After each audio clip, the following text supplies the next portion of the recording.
aventurieri! A venit momentul! E timpul să învățăm ceva nou!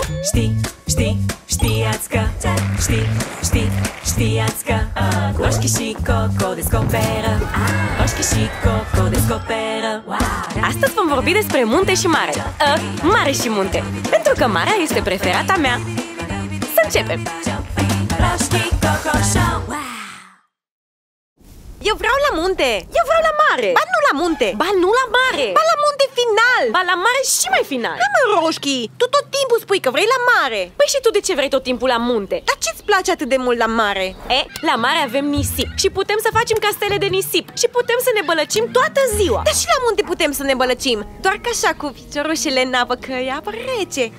Da, dar la mare putem să vedem peștișori și să ne jucăm volei pe plajă. Și la munte găsim peștișori și putem să ne jucăm și volei dacă vrei. Da, dar la munte nu e plajă. La munte sunt foarte mulți copaci și putem să ne jucăm și de avați ascunselea. Și sunt poienițe cu flori și putem să facem coronițe. În plus, la munte poți să mergi în orice anotimp. Și la mare poți să mergi în orice anotimp. Ba la munte? Ba la mare. Ba nu la munte?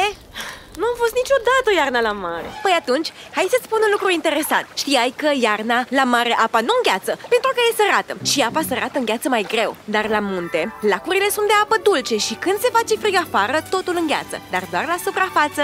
Oh, Coco, ai făcut o rimă! Da! Îngheață! Îngheață! Doar la suprafață! Îngheață! Îngheață! Doar la suprafață! Auzi, dar vrei să zic ceva tare? La mare avem delfini. Da, și la munte putem să avem delfini. Cum? Hai mă, Coco, nu putem să avem delfini la munte. Ai văzut tu delfin la munte? S-ar putea. Luăm unul de la mare și-l ducem la munte. Nu crezi că i-ar plăcea? Păi așa putem să luăm și flori de la munte și să le ducem la mare și să facem coronițe acolo.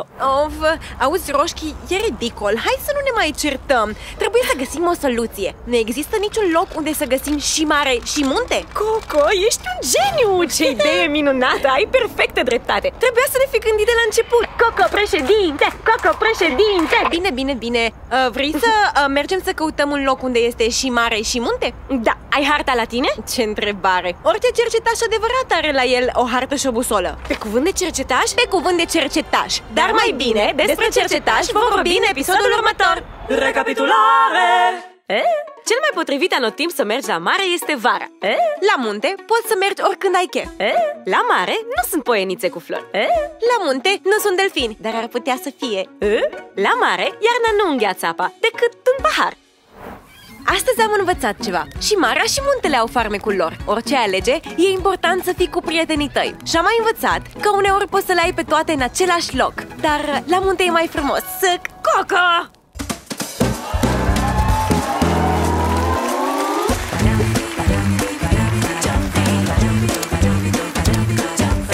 Nu uitați să dați subscribe!